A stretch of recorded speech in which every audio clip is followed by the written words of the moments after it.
بسم اللہ الرحمن الرحیم قلت حیلتی انت وسیلتی ادرکنی یا رسول اللہ صلی اللہ علیہ وآلہ وسلم. A good example is the best sermon. ایک اچھی مثال بہترین واعظ ہے.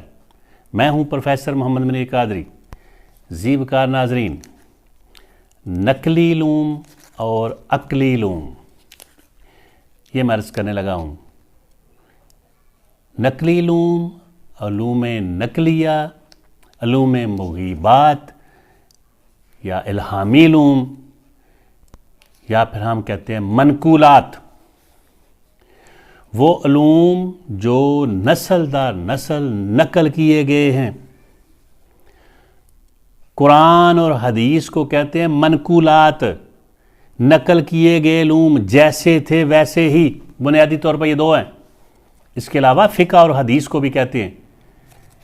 اور یہ علوم اسلامی تاریخ میں یہ جو نقلی علوم ہیں، الہامی علوم، علوم مغیبات یا اپنے کو منقولات، نقل کیے گئے علوم جیسے تھے ہو بہو اصل شکل میں، تو یہ اسلامی تاریخ میں، اسلامی مدارس میں، تعلیمی اداروں میں، جامعات میں یہ لازمی ہوتے تھے.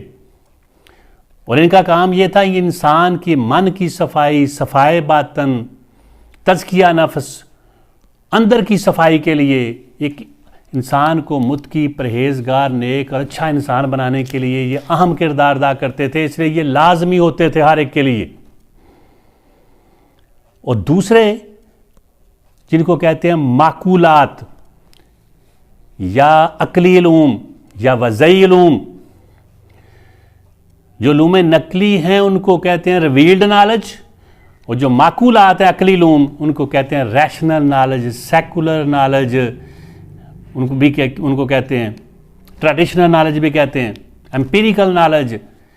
تو کئی ناموں سے جو انسان نے اپنی عقل، شعور، سمجھ اور اپنے حواس کو اپنے مشاہدات، تجربات، مطالعات کے ذریعے مسلسل اپنی عقل کو استعمال کر کے زندگی کے مختلف شعبہ جات میں تحلیق کیے ہیں، بنائے ہیں، جو اس کو اس دنیا میں مختلف شعبہ جات میں کامیابیاں، ظفریابیاں، پیش قدمیاں دلانے کے لیے ضروری ہیں.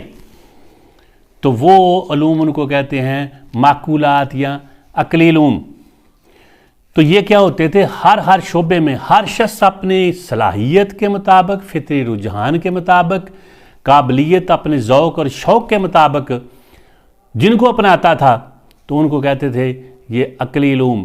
اور وہ نقلی علوم لازمی اور عقلی علوم اختیاری ہوتے تھے ہر شخص کی ضرورت کے مطابق. تو یہ ایک بڑا بیلنس تھا. اس لیے زندگی کے تمام شعبہ جات میں اسلامی تاریخ جب مسلمان اپنے عروج و کمال پر تھے تو وجہ یہ تھی کہ نقلی علوم وہ کیا تھے؟ لازمی، اور یعنی منقولات لازمی اور معقولات عقلی علوم جو انسان نے وضع کیے ہیں، بنائے ہیں، یہ ہوتے تھے اختیاری. اس بیلنس کی وجہ سے زندگی کے تمام شعبہ جات میں مسلمان آگے بڑھ رہے تھے، کامیابیاں حاصل کر رہے تھے، تحقیقات کر رہے تھے، تحقیقات کر رہے تھے، بڑے بڑے سائنسدان بھی پیدا ہو رہے تھے.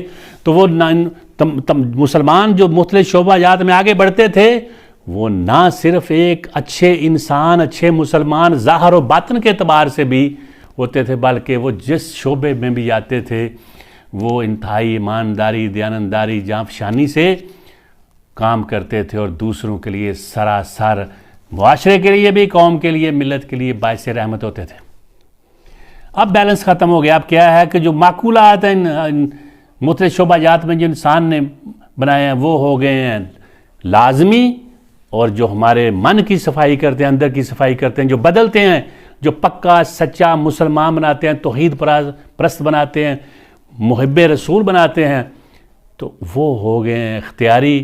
ان کی اہمیت کم ہے. اس لیے اخلاقیات میں، آداب میں، معاشرے کو آگے بڑھانے میں، معاشرتی اقدار و روایات اور رسومات میں جو ایک بہترین انسان نظر آنا چاہیے وہ کم سے کم ہوتے جا رہے ہیں.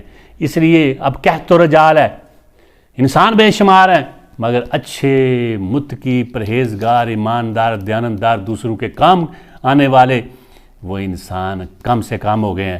تو اگر آج بھی ہم چاہتے ہیں کہ ہم بطور مسلمان ہم آگے بڑھیں تو پھر ہمیں عقلی علوم کو اختیاری ہر شخص کے مزاج، طبیعت، ذوق، صلاحیت، قدرتی ملان اور ذہانت کے مطابق اس کو اختیار کرنا چاہیے. مگر ہر شخص کے لیے وہ کسی بھی شعبے میں ہو نقلی علوم یعنی قرآن اور حدیث کی بنیادی چیزیں جو ہیں وہ ہر صورت لازمی ہونی چاہیے. اسی سے ہی ہمیں کامیابی مل سکتی ہے، آگے ہم بڑھ سکتے ہیں. آخر میں better to do well than to say well وما توفیقی الا باللہ.